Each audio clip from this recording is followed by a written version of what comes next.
This we travel back in time now. Physicists are angry. You're going forward through time 1 second every second. Congratulations. Oh, thanks. You're a time traveler. I didn't know that. A bit lame, but let's start here to get to the fun, real time travel to ride on dinosaurs and high-five Einstein. Time isn't really a thing that passes, but a dimension, a direction you can move in. We think our universe is four-dimensional, with 3 spatial and 1 time dimensions smooshed together into a fancy thing we call space-time. What you experience as time passing and your life happening, I guess body is not a thing in this art. is actually you moving through the time dimension. And this dimension is a bummer.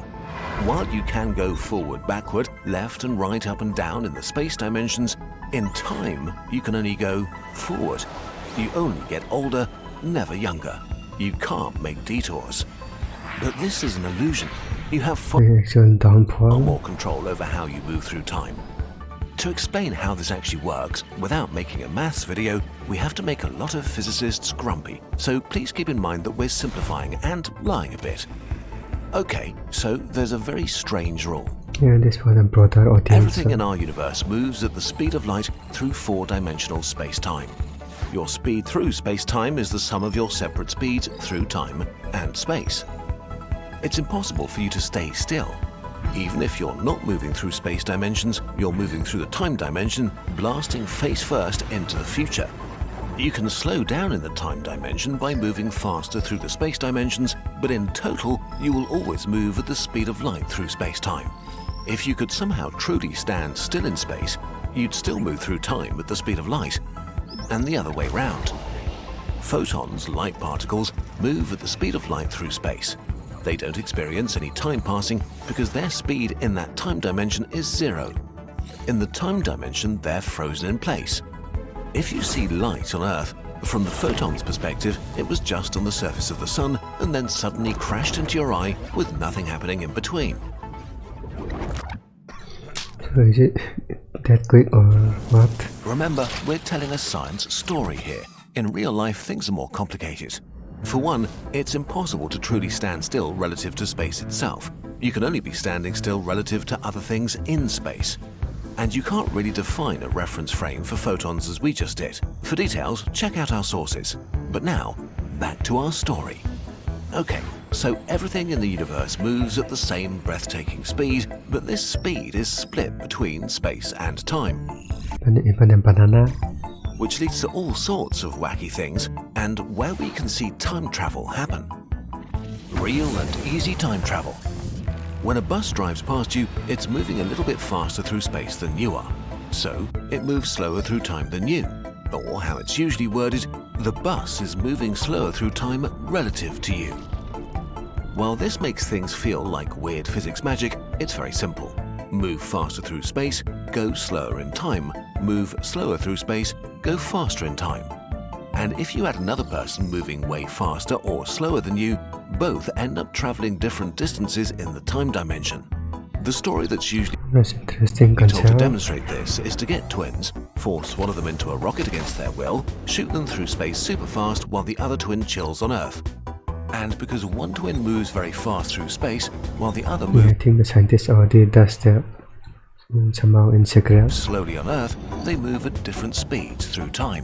When the rocket finally gets home, they're no longer the same age, and the younger space twin is ready to start years of therapy for being abducted by theoretical physicists. This is the twin paradox, and it makes perfect sense within the rules of the universe. If you want to learn more about the paradoxes of time, we made a video about it. But in a nutshell, Yeah, I think I watched that one. you're using time dilation, the fact that your position in time is subjective and only true for yourself. With sufficiently fast rockets, you could get as far as you want into the future. Technically, this way you could witness the end of the universe or look at the final thing that will ever happen. We also made videos about that. We should mention that there's another way to jump forward in time. Massive objects bend space-time, causing time to go slower near them. On Earth, the effect is tiny. The gravity of our planet makes time pass 0.0000007% slower than in deep space, far from any gravitational fields. Hardly useful for time travel, but it's a start. If you move into a really strong gravitational field, like around a black hole, the closer you get to the event horizon, the slower time passes for you. If we kidnap our twin again, they won't notice it at all. Their watch ticks as fast as it always does. But Yeah, they have their own perspective as from the well. outside, they seem to almost stand still. Only when the twin leaves the gravitational field and comes back to Earth do they realize they time traveled. Okay, so you can time travel It's like Interstellar movie. to the future by going fast or near a black hole. But this is pretty lame and has literally only downsides, except for people who want to sort of teleport into the future.